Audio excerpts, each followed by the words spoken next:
Hi, good morning, good evening, and hope you all are safe and doing good.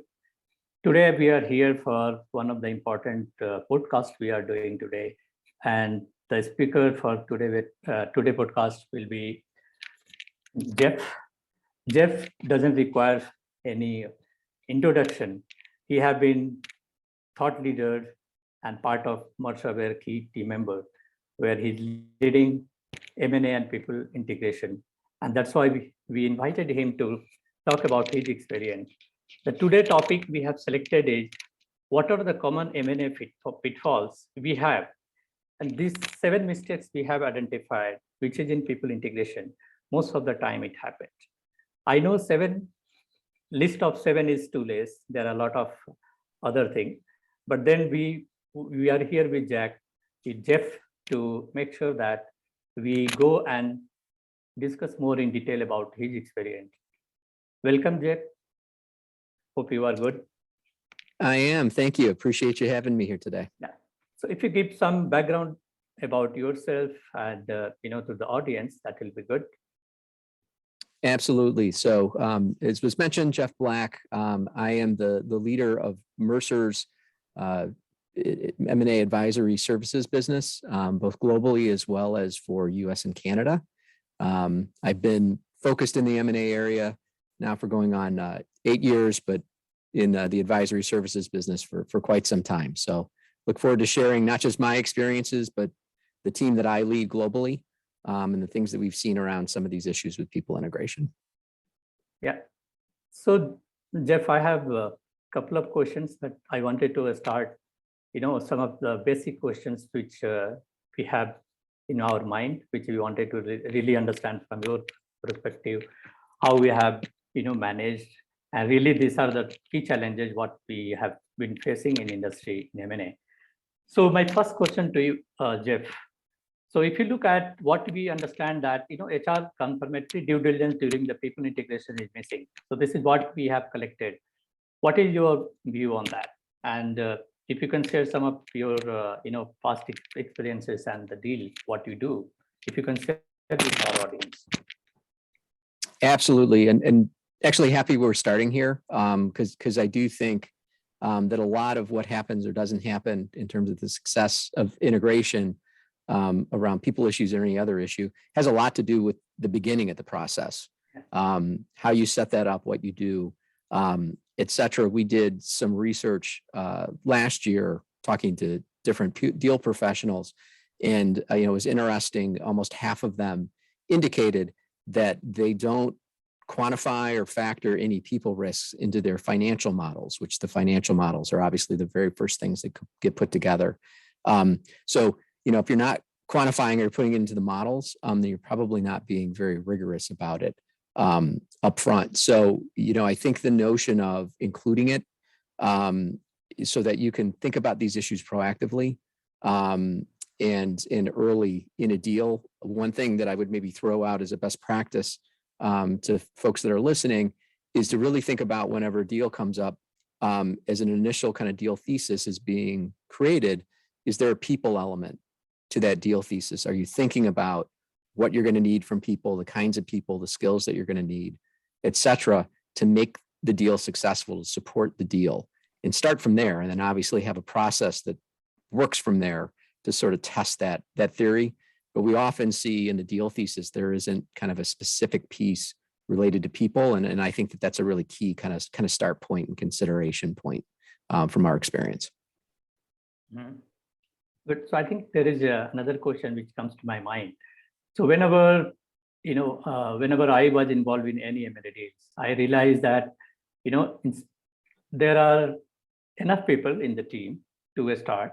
But then what happens over some time, like as soon as deal is signed and closed, there is a lack of teamwork between buyer and seller, that both team doesn't come and work together. So what do you think? This is the best practice to involve the team together so that they can not only help integration success, but also the overall deal success.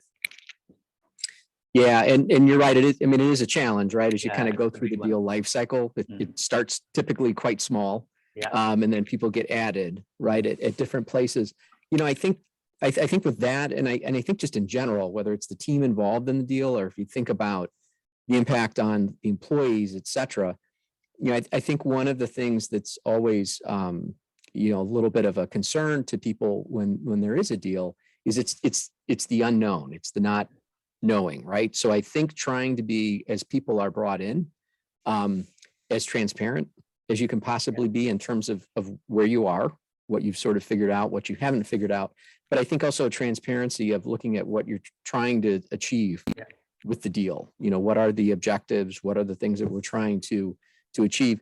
It doesn't mean that everybody is going to be, comfortable with all of those, or it may not align with kind of what they're thinking, but it removes that element of the unknown. And I think makes it a little bit easier for people to start working together if they have some common understanding of what they're working towards. So I've seen that as a pretty big base point. Right. I think I agree to that. So another, common pitfalls we have seen that, lack of assessment of implied talent pool. So what do you think about this? Because this is one of the issues we have found in almost all the deals you see.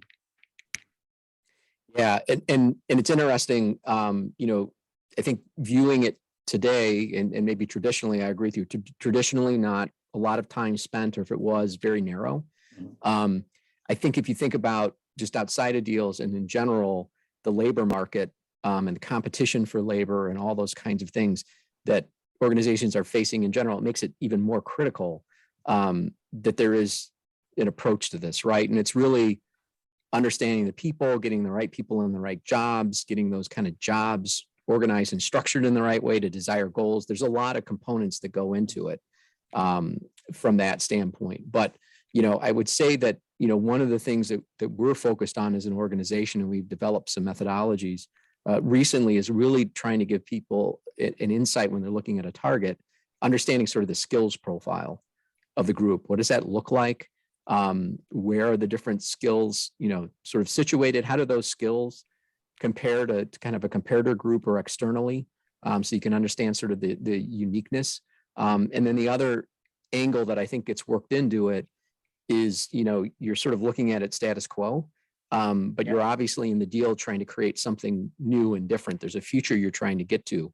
So it's trying to understand the talent pool, the people you have, and the skills, not just how they work today, but are they going to work, or how do you need them to work differently as you go forward? So really understanding that, understanding maybe how you can kind of upskill and reskill people. It's a huge issue that, again, it's hard to get a handle on early on in deals because of a lack of information and just accessibility to people. But like I said, there's some methodologies I know that we've certainly developed that get at that very issue, so you can at least have a baseline pretty early on in due diligence. Yeah.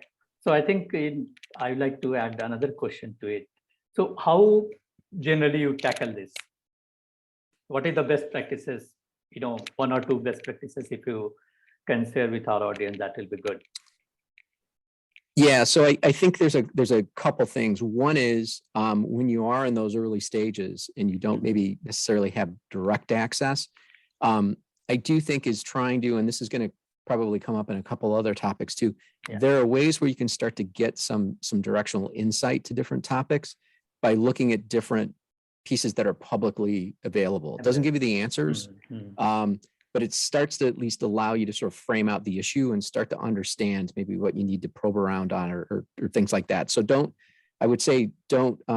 ignore that and the value that can kind of bring. I think the other thing too is to have a fairly healthy amount of skepticism around the talent topic when you are interacting and talking to the people that you have access to at the client. And that isn't to be negative. It's just, we've all been in deals, and that, you often hear we have really good people. We only have the best people. We only have A+ players, whatever phrase you want to put in there. And we just know that that's not, it's not true. Like not true. One place doesn't have all A players. It just isn't true. So I think, that skepticism helps feed a healthy kind of prospect or process around thinking about those things. I think those two things actually are a good way to start. Yeah, thank you. I think this is very important. So, and my next question is, another pitfalls which always we hear is that, proper involvement of employee in the integration process. So I know I've been part of several integration, and I know this is the toughest issue because most of the time either integration team is not ready or it is always half team, right? So what is your view on that? How to involve, employees in the whole integration process? Yeah, and I think some of it goes back to, and I know this is kind of a common theme through some of this, but some of it goes back Yeah. to sort of, approach structure and framework for approaching it. Mhm. And again, this is another one where I think one thing that we see a lot of times is that when, there's planning around deals and there's sort of process around deals, the way it's thought about is very much from a functional standpoint, right? There's an HR function, there's the legal function, there's the finance function, there's all kind of these different function pieces. What it lacks in getting to your question is that's not how the employee experiences the organization or is going to experience the deal. So trying to understand it more from that perspective, kind of what their experience is going to be, I think one allows for at least, again, some understanding and then some planning to be able to be done in terms of thinking about how to involve people where there may be challenges and obstacles. I think the other thing it helps too is that when I've seen this more function kind of based approach is, again, I'll use HR as an example. There's a lot of things that impact people that HR doesn't own. But when there's issues, it ends up coming back to HR. And sometimes in deals, the assumption is that HR is kind of dealing with all of it. You take more of that employee experience standpoint, it helps to kind of find those pieces that maybe don't sit in HR, but are going to be very much of that employee experience. So I think if you start with that, then you can start to engage employees, you can do focus groups, you can do all those other kinds of things to kind of understand. But I think starting with that is a critical point. Okay. So I think other question is also, which we identified as another pitfall is mostly lack of communication. And this is, lack of whole communication plan with an appropriate level of disclosure and trust with employee during every phase of M&A process. So I think communication is another big hurdle which always we experience. So how you deal with it? What are the best practices you can share with us? Yeah, so a few things related to communications. I think a good way to think about it is maybe with two kind of levels or vectors to them. One is communication that's very much focused about information, providing information, those kinds of things. I think as important, if not more important, but certainly related, is having a change management plan. So there's a little bit more of the factual communication, but then there's also kind of change around actions, behaviors, culture, all those kinds of things that need to go on as well. When we look at communications plans, I think a couple of things. One is a lot of times people hesitate to communicate around something they don't have an answer to. And let's be honest, during the course of a deal, there's a lot of things you don't have answers to.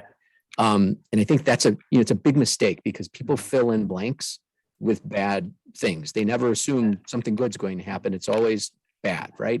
So, I think being willing to know the places that you don't have an answer to, and in a communication plan, at least acknowledge that, let people know that you're thinking about it. You may not have the answer or a plan, but you realize it. I think the one other thing is we often see in the communications a disconnect between where leaders are and where people are at. Leaders are talking about strategy, vision, all of that. Employees often are sitting there saying, am I going to have a job? What am I going to get paid? Who's my boss going to be? There's a very big disconnect. And it makes it really kind of, ineffective. I think even if you have a plan, if you don't kind of shore up that disconnect.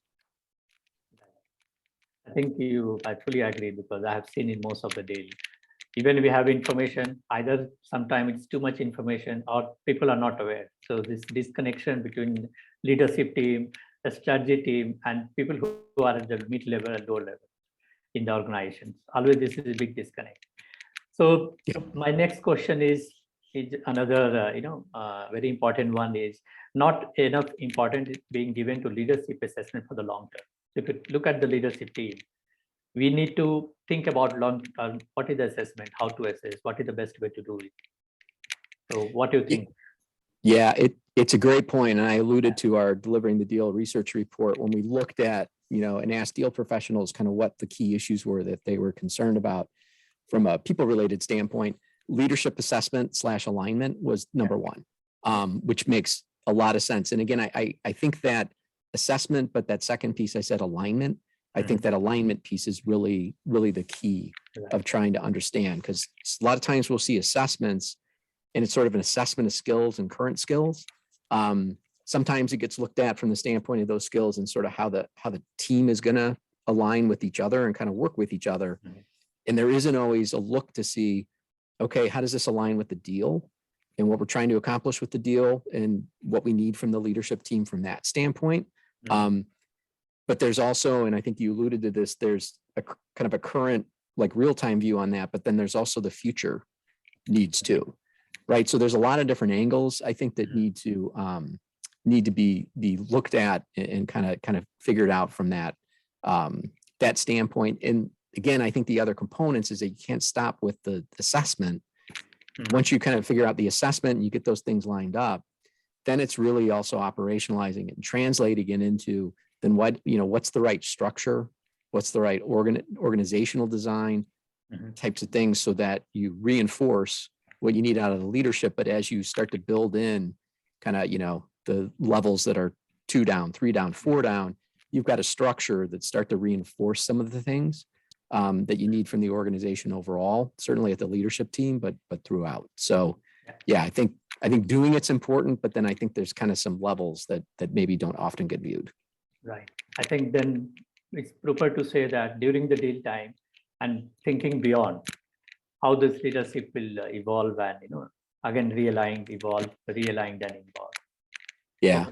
And I think that looking ahead is really important. I'll just give you a quick example. We see a lot of times in organizations, maybe something that's going to become a joint venture, right? Between two organizations, leading sort of a startup venture within a company is different and could need different skill sets than an external joint venture that's kind of on that same path. And a lot of times it's just Mary was leading this internally.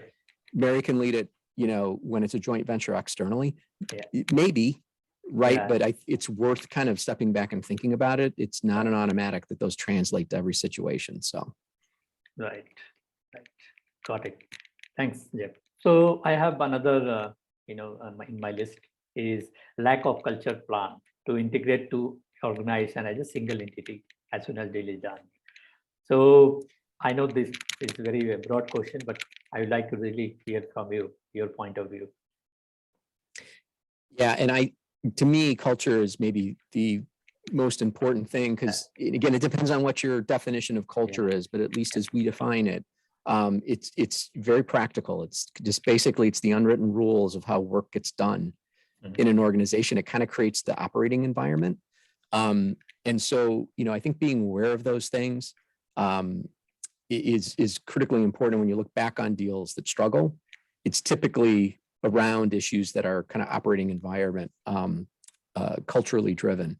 So, I think a couple of keys, at least as we do this, when we focus on it, one is, I think trying to figure out it's important to have the baselines of what the cultures in the two organizations are, but it's equally as important to understand what you want the culture to be, because that's really what you're trying to create. So I think in doing that, I think as you do that, the other thing, again, at least in the lifetime of the deal, is that we try very much to focus on what we'll call kind of the critical few. What are you're going to identify a lot of things around the cultures that maybe don't quite fit together. But what are those kind of key things that are really going to work against, at least at those initial stages, the deal being successful in moving forward?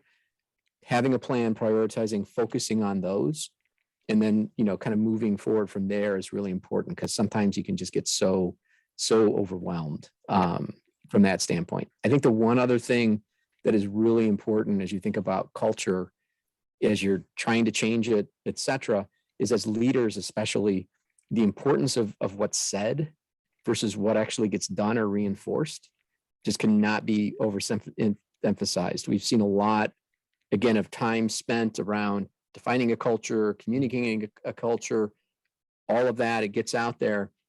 And then the way that the company actually gets led, the way that things get communicated, decision-making style, reward structure, whatever those components are, they don't match up with what got communicated. That is a recipe for disaster. So Yeah. super important area for sure. Sure. Thanks. Yep. So I come to my last question to you, Jeff, today. So one of things which we always found, this is one of the key concerns also, the lack of planning around employee retention. How we are going to really retain those employees? Because I know as soon as deal is closed, you might identify high performing employee and you have retention plan. What about other employees? Yeah, and the whole issue of retention is to me interesting because it actually kind of pulls in a few of the other things that we just talked about, but I'll just kind of maybe talk through a couple things that we see and things to watch out for. So one is, again, back to our research. I thought that this was really interesting. 65% of the deal professionals that we surveyed, they indicated their organization doesn't have a standard report approach or guideline for retention in deals, which basically means every deal is ad hoc and they're sort of figuring out as they go along. So, certainly that would be one thing that we would suggest is to have at least a framework that you can work through. Our suggestion is that you have, kind of a budgeted amount and you work back versus trying to fix each person as they come up and you think that they're at risk, which is what happens a lot of time.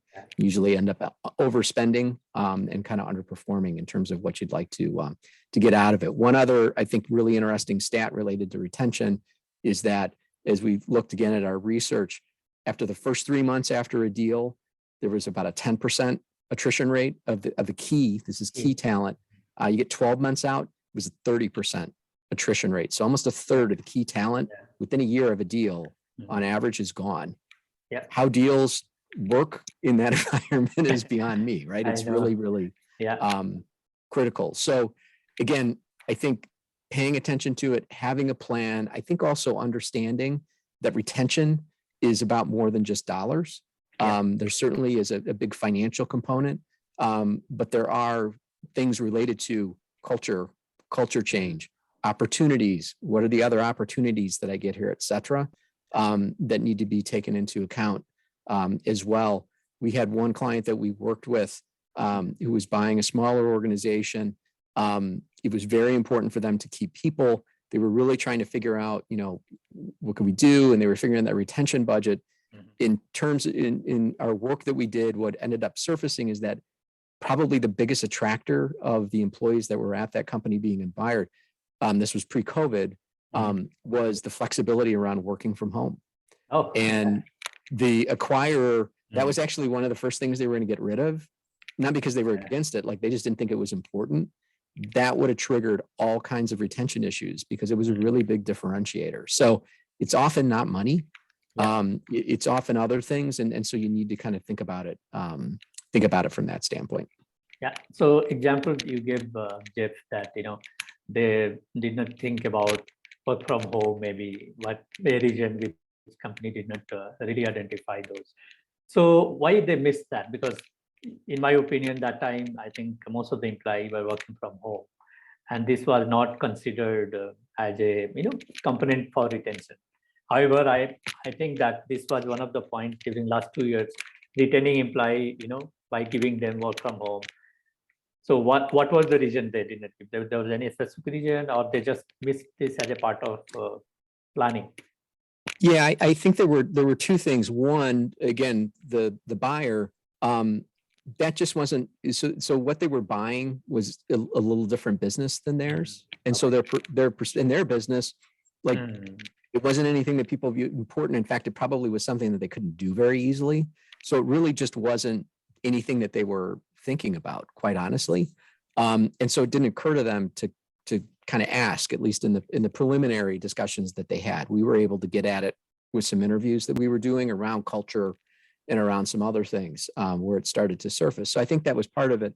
But the second thing was, and it's not unusual, right? I think most of us who do deals, when you hear retention, you're wired to really focus almost solely on dollars, right? What kind of dollars do we need? What do we need to pay people? Or is the pay competitive? And so I think those two things, it's just not thinking about it. And it does go a little bit back to, part of the reason to have like a framework or a standard approach to things is so that you don't fall back on habits or just kind of views the way you think about it. You have a process that you can work through and maybe identify things that you don't think of normal course, but that are pretty important. So I think those were really the reasons. At the end of the day, they had no problem with it when it was surfaced. They were like, of course you can. Like, this is going to make a difference. This is great. Like, it was really a revelation to them. So I know most of the time, I think we have seen these people, retention is always a challenge. As you gave example of, as soon as you sign the deal, after 1 year, 20-30% people leave. Think about large integration, which takes 2 to 3 years. By 3 years, there are many people leave. And that is another reason for integration failure, because the same people, if you look at, they hand over to another set of people as they move on the deal process. And then some critical people leave. So that is also having a major impact. Yeah, no, it's true. And I'd actually circle it back to the discussion we had around skills. Again, part of kind of thinking about skills really early on, I think is understanding not just the skills profile and where those sit in an organization, but as you look at threats around retention, if you look at the way you've structured a deal and where different maybe equity is going to go and those kinds of things, are you introducing risk to a degradation of those skills because of the ways that you have things structured? A lot of times the retention can actually create some risk from that standpoint. So it really is about kind of marrying up a lot of these topics as well. Okay, good. So I think we just covered only 7 points, but I know that the list there's enough in those 7. This 7 is just, which were more critical in people integration, but I think, this is very good insight, Jeff, and thanks for your time. People can reach out to you for any further question they have, or the report you mentioned, if we can find it, or audience wanted to have more information about such reports. I think that will be very helpful if we can get it somewhere, or you can, we don't know what is the way to get it, or if somebody wanted to deep dive in the report and see what are the best practices and how, whatever you're finding, that will be helpful. Absolutely. And there's a couple of things I can point to. Yeah. If anybody wants to reach out directly to me, they can get me at jeff.black@mercer.com. If you want to get a copy of the report, you can go out on mercer.com. There's an M&A page that's on that. And again, if you go to the Our Thinking page there, you can access that. The other thing I would say is that we do a monthly podcast as well. And in addition to this, that's called Delivering the Deal. It's on Apple, Google, and Spotify. And so if you want to go, we've got, a library of podcasts, but we're always doing topical ones as well. So certainly any of those places are places people can go for information. But I appreciate you inviting me to do this. Thank you very much. Thanks, Jeff. Thanks for your time. And we look forward for another session. And I'll come with not only 7 questions. This time our list will be very long. That sounds good. Thank you. Thank you. Thanks for your time.